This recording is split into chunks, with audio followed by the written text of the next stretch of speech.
നമസ്കാരം, എല്ലാവർക്കും ആമീസ് ഫുഡ് കോർട്ടിലേക്ക് സ്വാഗതം. എൻ്റെ പേര് സുമിത. അപ്പോൾ ഇന്ന് ഞാൻ വന്നിരിക്കുന്നത് റേഷനരി വെച്ചിട്ട് നല്ല പഞ്ഞി പോലത്തെ അപ്പം ഉണ്ടാക്കുന്ന ഒരു റെസിപ്പി ആയിട്ടാണ് കേട്ടോ. വളരെ സിമ്പിളാണ് ഉണ്ടാക്കാൻ വേണ്ടിയിട്ട്. അതേപോലെ തന്നെ ഒരു ടെൻഷൻ ഇല്ലാതെ തന്നെ ഇത് പെർഫെക്റ്റ് ആയിട്ട് തന്നെ നമുക്ക് ഈസി ആയിട്ട് വീട്ടിലുണ്ടാക്കാം. അപ്പോൾ അതെങ്ങനെയാണെന്ന് നമുക്ക് നോക്കാം കേട്ടോ. അപ്പോൾ നമുക്ക് അപ്പം റെഡിയാക്കാം. അപ്പോൾ അതിന് വേണ്ടിയിട്ട് നമുക്ക് ആദ്യം തന്നെ അരിയൊക്കെ ഒന്ന് കുതിർത്ത് എടുക്കണം. നമ്മൾ തലേന്ന് രാത്രി അരി കുതിർത്ത് പിറ്റേന്ന് രാവിലെ അരി അരച്ചാണ് കേട്ടോ അപ്പം റെഡിയാക്കുന്നത്. അപ്പോൾ കിടക്കുന്നതിനേക്കാൾ മുമ്പൊക്കെ ആയിട്ട് നമ്മൾ അരി കുതിർക്കാൻ ഇട്ടാൽ മതി. എന്നിട്ട് പിറ്റേ ദിവസം രാവിലെ നമുക്ക് അരി അരച്ച് അപ്പം റെഡിയാക്കി എടുക്കാം. അപ്പോൾ അതിന് വേണ്ടിയിട്ട് ഈ ഒരു അളവിലുള്ള ഒരു ഗ്ലാസ്സിലാണ് ഞാൻ എല്ലാ ഇൻഗ്രീഡിയൻസും അളന്നെടുക്കുന്നത്. അപ്പോൾ അതിൽ 2 ഗ്ലാസ് പച്ചരിയാണ് ഞാൻ ഒരു ബൗളിലേക്ക് ഇട്ട് കൊടുത്തിരിക്കുന്നത്. നമ്മൾ റേഷൻ കടയിൽ നിന്ന് കിട്ടിയ പച്ചരിയാണ് കേട്ടോ. അപ്പോൾ അത് നല്ല പോലെ ഒരു 3-4 വട്ടം നല്ലപോലെ വാഷ് ചെയ്ത് കൊണ്ടുവന്നിട്ടുണ്ട്. ഇനി ഇതിലേക്ക് നമ്മൾ ആ ഒരു അരി അളന്ന ആ ഒരു പാത്രത്തിൽ തന്നെ ഒരു 3/4 ഗ്ലാസ് അളവിൽ ചോറാണ്, വേവിച്ച ചോറ്, വെള്ള ചോറാണ് കേട്ടോ ചേർത്ത് കൊടുത്തിരിക്കുന്നത്. മട്ടരിയുടെ ചോറായാലും കുഴപ്പമൊന്നുമില്ല. നിങ്ങളുടെ കയ്യിലുള്ള അവൈലബിൾ ആയിട്ടുള്ള ചോറ് ചേർത്ത് കൊടുക്കാം. വേവിച്ച ചോറാണ് കേട്ടോ, അത് പ്രത്യേകം ശ്രദ്ധിക്കാം. അതേപോലെ വെള്ള ചോറ് ചേർക്കുമ്പോൾ കുറച്ചും കൂടി കളർ കിട്ടും. അതേപോലെ തന്നെ 1.5 ഗ്ലാസ് അളവിൽ തേങ്ങ ചിരകിയതാണ് കേട്ടോ ചേർത്ത് കൊടുത്തിരിക്കുന്നത്. അപ്പോൾ അതും കൂടി ചേർത്തിട്ട് നമുക്കിനി ഇതിലേക്ക് ഒരു 2 ടേബിൾ സ്പൂൺ അളവിൽ പഞ്ചസാര ചേർത്ത് കൊടുക്കാം. പഞ്ചസാരയും കൂടി ചേർക്കുമ്പോൾ പ്രത്യേക സ്വാദാണ് കേട്ടോ. ഇനി ഷുഗറൊക്കെ ഉള്ളവരാണെങ്കിൽ ഇത് സ്കിപ്പ് ചെയ്യാവുന്നതേ ഉള്ളൂ കേട്ടോ. ഇനി ഇതിലേക്ക് നമുക്ക് ഈസ്റ്റാണ്, ഒരു 1/2 ടീസ്പൂൺ അളവിൽ ഈസ്റ്റാണ് കേട്ടോ ചേർത്ത് കൊടുക്കുന്നത്. ഒരുപാട് കൂടി പോകണ്ട. അപ്പോൾ ഒരു ചെറിയ സ്പൂണിൽ 1/2 സ്പൂൺ ഈസ്റ്റും കൂടി, ഇൻസ്റ്റൻറ്റ് ഈസ്റ്റാണ് കേട്ടോ. അപ്പോൾ അതും ഈ അരിയുടെ കൂട്ടത്തിൽ തന്നെ നമ്മൾ ഇട്ട് കൊടുക്കുകയാണ് ചെയ്യുന്നത്. ഇനി ഇതിലേക്ക് ആവശ്യത്തിനുള്ള വെള്ളം ചേർത്ത് കൊടുക്കാം. നോർമൽ വാട്ടറാണ് കേട്ടോ ചേർത്ത് കൊടുക്കുന്നത്. അപ്പോൾ നമ്മൾ റേഷനരി ആയതുകൊണ്ട് ടെൻഷനൊന്നും വേണ്ട, നല്ല സോഫ്റ്റ് ആയിട്ടുള്ള അപ്പം നമുക്ക് റെഡിയാക്കി എടുക്കാം കേട്ടോ. അപ്പോൾ അരിയുടെയൊക്കെ ഒരു നികപ്പിന് വെള്ളം ഒഴിച്ചു കൊടുത്താൽ മതി. ഒരുപാട് കൂടിയും പോകണ്ട, ഒരുപാട് കുറഞ്ഞും പോകണ്ട. ഈ ഒരു രീതിയിൽ മതി. അപ്പോൾ നമുക്ക് കറക്റ്റായിട്ടുള്ള അപ്പം റെഡിയാക്കി എടുക്കാൻ പറ്റും കേട്ടോ. അപ്പോൾ തലേ ദിവസം നമുക്ക് അധികം പണിയൊന്നുമില്ല. തലേ ദിവസം ഇതേപോലെ രാത്രി കിടക്കാൻ നേരം ആകുമ്പോഴത്തേനും നമ്മളിങ്ങനെ അരി കുതിർത്തിട്ട് പിറ്റേ ദിവസം നമുക്ക് അരി അരച്ച് അപ്പം റെഡിയാക്കാവുന്നതേ ഉള്ളൂ കേട്ടോ. അപ്പോൾ അതൊന്ന് നല്ല പോലെ എല്ലാവരും കൂടി ഒന്ന് മിക്സ് ചെയ്ത് കൊടുക്കാം കേട്ടോ. അപ്പോൾ ഞാൻ പറഞ്ഞ ഈ ഒരു അളവിന് തന്നെ എല്ലാ ഇൻഗ്രീഡിയൻറ്റും എടുക്കാൻ ശ്രദ്ധിക്കുക. എന്നാലാണ് നല്ല സോഫ്റ്റ് ആയിട്ടുള്ള അപ്പം നമുക്ക് റെഡിയാക്കി എടുക്കാൻ പറ്റുള്ളൂ. അപ്പോൾ ഇത് ഞാൻ ഒരുപാട് തവണ ഉണ്ടാക്കി നോക്കിയിട്ടുള്ളൊരു അപ്പത്തിൻ്റെ റെസിപ്പിയാണ്. അപ്പോൾ അത് നിങ്ങൾക്ക് വിശ്വസിച്ച് ഉണ്ടാക്കാൻ പറ്റുന്ന ഒരു അടിപൊളി റെസിപ്പിയാണ് കേട്ടോ. അപ്പോൾ എല്ലാവരും കൂടി മിക്സ് ചെയ്തിട്ട് നമുക്കിത് മൂടി വയ്ക്കാം.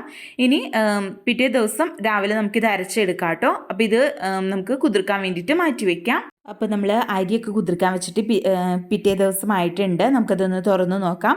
ഇപ്പോൾ ഇതാ നോക്കിയാൽ തന്നെ കാണാം, നമ്മുടെ അരിയൊക്കെ നല്ല പോലെ അങ്ങ് കുതിർന്ന് വന്നിട്ടുണ്ട് കേട്ടോ. നമ്മൾ പഞ്ചസാരയും ഈസ്റ്റൊക്കെ ചേർത്തേൻ്റെയാണ് കേട്ടോ ആ ഒരു വെള്ളം ഇങ്ങനെ അതിൻ്റെ മുകളിൽ ഇങ്ങനെ പതഞ്ഞിരിക്കുന്നത്. അപ്പോൾ അത് ടെൻഷൻ അടിക്കേണ്ട. ഇനി നമുക്കിത് അരച്ചെടുക്കാം. അപ്പോൾ മിക്സിഡ് ജാറിലേക്ക് ഒരു 2 ബാച്ചസ് ആയിട്ടാണ് നമ്മൾ ഈ അരിയൊക്കെ ഇട്ടിട്ട് അരച്ചെടുക്കുന്നത്. നമ്മൾ ആ ഒരു അരി കുതിർത്ത വെള്ളത്തിൽ തന്നെയാണ് കേട്ടോ ഇത് അരച്ചെടുക്കുന്നത്. ആ വെള്ളം കളയേണ്ടതില്ല. അതേപോലെ തന്നെ ഇനി വേറെ എക്സ്ട്രാ വെള്ളം ചേർക്കേണ്ടതില്ല കേട്ടോ. കാരണം നമ്മളൊരു കറക്റ്റ് അളവിൽ തന്നെയാണ് ആ വെള്ളം ചേർത്ത് കൊടുത്തിരിക്കുന്നത്. അപ്പോൾ 2 ബാച്ചസ് ആയിട്ട് നല്ല ഒട്ടും തരികളില്ലാത്ത തന്നെ നല്ല പേസ്റ്റ് രൂപത്തിൽ വേണം ഇത് അരച്ച് കൊണ്ടുവരാൻ വേണ്ടിയിട്ട്. അപ്പോൾ ഞാൻ അരച്ച് കൊണ്ടുവന്നിട്ടുണ്ട്. അപ്പോൾ കുറച്ച് വലിയൊരു പാത്രത്തിലാണ് നമ്മൾ അരച്ച മാവ് ഒഴിച്ചു കൊടുക്കുന്നത്. കാരണം ഇത് പൊന്തി വരാനുള്ളതാണ്. അപ്പോൾ പുറത്തേക്ക് പോകാതിരിക്കാൻ വേണ്ടിയിട്ട് കുറച്ച് വലിയ പാത്രം തന്നെ നോക്കിയെടുക്കാൻ ശ്രദ്ധിക്കുക. അപ്പോൾ അടുത്ത ബാച്ചും കൂടി നമുക്ക് അരച്ച് ഇതിലേക്ക് മൊത്തത്തിൽ അങ്ങ് ഒഴിച്ചു കൊടുക്കാം കേട്ടോ. അപ്പോൾ ഞാൻ പറഞ്ഞ പോലെ വേറെ വെള്ളമൊന്നും എക്സ്ട്രാ ചേർത്തിട്ടില്ല. ആ ഒരു അരി കുതിർത്ത വെള്ളം തന്നെയാണ് എടുത്തിരിക്കുന്നത്. അപ്പോൾ ഒരു കറക്റ്റ് അളവ് തന്നെയായിരുന്നു കേട്ടോ ആ അരി വെള്ളത്തിൻ്റെ അളവ് എന്ന് പറയുന്നത്. അപ്പോൾ ഇത് നല്ല പോലെ ഇനി ഒന്ന് മിക്സ് ചെയ്ത് കൊടുക്കാം. അപ്പോൾ ഈ ഒരു കൺസിസ്റ്റൻസിയിൽ വേണം നമ്മളിത് അരച്ചെടുക്കാൻ വേണ്ടിയിട്ട്. ഒരുപാട് വെള്ളം കൂടിപ്പോകാനും പാടില്ല, കുറഞ്ഞു പോകാനും പാടില്ല. ഞാൻ ഒഴിച്ചു കൊടുത്ത വെള്ളം കറക്റ്റായിരുന്നു. ഇനി ഇത് മൂടി വെച്ചിട്ട് നമുക്കിത് പൊന്തി വരാൻ വേണ്ടിയിട്ട് വെയിറ്റ് ചെയ്യാം. അപ്പോൾ ചൂടുള്ള പ്രദേശങ്ങളൊക്കെ ആണെങ്കിൽ നമുക്കൊരു 30 മിനിറ്റ് കൊണ്ട് തന്നെ ഇത് പൊന്തി നല്ലപോലെ വരും കേട്ടോ. അപ്പോൾ അതല്ലെങ്കിൽ നമുക്ക് ഈ ഒരു അപ്പത്തിന് വേണ്ടിയിട്ടുള്ള കറിയൊക്കെ റെഡിയാക്കുന്ന സമയം കൊണ്ട് തന്നെ നമുക്ക് നമ്മുടെ മാവ് പൊന്തി വരും. അപ്പോൾ നമുക്കത് വെയിറ്റ് ചെയ്യാം. അപ്പോൾ ഇനി ഇത് പൊന്തി വരാൻ വേണ്ടിയിട്ട് വെയിറ്റ് ചെയ്യാം കേട്ടോ. അതിനുശേഷം നമുക്ക് അപ്പം റെഡിയാക്കാൻ തുടങ്ങാം. അപ്പോൾ നമ്മുടെ അപ്പത്തിൻ്റെ മാവൊക്കെ ഇപ്പോൾ നല്ല പോലെ അങ്ങ് പൊന്തി വന്നിട്ടുണ്ട്. നല്ല പോലെ പതഞ്ഞ് പൊന്തി വന്നിട്ടുണ്ട് കേട്ടോ. അപ്പോൾ അതൊന്ന് ഇളക്കി ഒന്ന് മിക്സ് ചെയ്ത് എടുക്കാം കേട്ടോ. ഇനി നമുക്ക് അപ്പം ചുടാൻ തുടങ്ങാം. അപ്പോൾ ഇതിന് മുമ്പായിട്ട് നമുക്കിതിലേക്ക് കുറച്ച് ഉപ്പും കൂടി ചേർത്ത് കൊടുക്കണം. നമ്മളിതിൽ കുതിർക്കുന്ന സമയത്തും അതേപോലെ തന്നെ അരച്ച് വെച്ചതിന് ശേഷം ഒന്നും ഉപ്പ് ചേർത്തിട്ടുണ്ടായില്ല. അപ്പോൾ ഇത് നല്ല പോലെ ഒന്ന് മിക്സ് ചെയ്തതിന് ശേഷം ആവശ്യത്തിനുള്ള ഉപ്പും കൂടി ചേർത്ത് കൊടുക്കാം കേട്ടോ.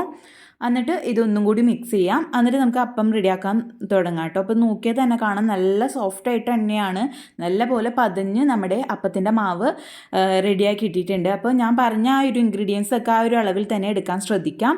അപ്പോൾ നമുക്ക് അപ്പം റെഡിയാക്കാൻ തുടങ്ങാം. അപ്പോൾ അതിന് വേണ്ടിയിട്ട് അപ്പച്ചട്ടി അടുപ്പത്ത് വെച്ചിട്ടുണ്ട്. ചട്ടി നല്ല പോലെ ചൂടായിട്ട് വരുമ്പോൾ നമുക്കൊരു തവി മാവ് ഒഴിച്ച് കൊടുത്തിട്ട് പെട്ടെന്ന് തന്നെ ഇതങ്ങ് ചുറ്റിച്ചു കൊടുക്കാം. എന്നിട്ട് നമുക്ക് മൂടി വെച്ചിട്ട് ഒരു മീഡിയം ഫ്ലെയിമിലേക്ക് വെച്ചിട്ട് ഇത് നമുക്കങ്ങ് വേവിച്ചെടുക്കാം കേട്ടോ.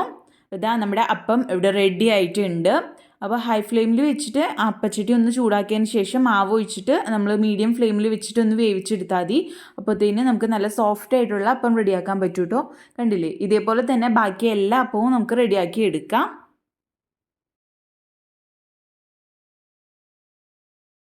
അപ്പോൾ ഞാനിപ്പോൾ എല്ലാ അപ്പവും ഇവിടെ ചുട്ടെടുത്തിട്ടുണ്ട് കേട്ടോ. അപ്പോൾ ഇത് നോക്കിയാൽ തന്നെ കാണാം നല്ല സോഫ്റ്റ് ആയിട്ടാണ് നമ്മുടെ അപ്പം ഇരിക്കുന്നത്. അപ്പോൾ ഞാൻ പറഞ്ഞ അളവിലൊക്കെ ഇൻഗ്രീഡിയൻസ് ഒക്കെ എടുത്ത് ഉണ്ടാക്കുകയാണെങ്കിൽ നല്ല പഞ്ഞി പോലത്തെ അപ്പം റെഡിയാക്കി എടുക്കാൻ പറ്റും കേട്ടോ. അപ്പോൾ ഇതൊന്ന് ട്രൈ ചെയ്ത് നോക്കുക. അഭിപ്രായമൊക്കെ എന്നിട്ട് താഴെ കമൻറ്റ് ബോക്സിൽ അറിയിക്കാൻ മറക്കരുത്. ആദ്യമായിട്ട് വീഡിയോ കാണുന്നവർ ആരെങ്കിലും ഉണ്ടെങ്കിൽ ചാനൽ സബ്സ്ക്രൈബ് ചെയ്യാൻ മറക്കരുത് കേട്ടോ. അപ്പോൾ വീഡിയോ ഇഷ്ടപ്പെട്ടാൽ ലൈക്ക് ചെയ്യാനും നിങ്ങളുടെ ഫ്രണ്ട്സും റിലേറ്റീവ്സും ഒക്കെ ആയിട്ട് വീഡിയോ ഷെയർ ചെയ്യാനും മറക്കരുത്. അപ്പോൾ ഇതാ നമ്മളിത് കട്ട് ചെയ്യുമ്പോൾ തന്നെ കാണാം നല്ല സോഫ്റ്റ് ആയിട്ടാണ് കേട്ടോ നമ്മുടെ അപ്പം കിട്ടിയിരിക്കുന്നത്. അപ്പോൾ ഇതൊന്ന് ട്രൈ ചെയ്ത് നോക്കാം. ആദ്യമായിട്ട് വീഡിയോ കാണുന്നവർ ആരെങ്കിലും ഉണ്ടെങ്കിൽ ചാനൽ സബ്സ്ക്രൈബ് ചെയ്യാനും മറക്കരുത്. അപ്പോൾ അടുത്ത അടിപൊളി വിഭവങ്ങളായിട്ട് വരുന്നത് വരേക്കും ബൈ. താങ്ക്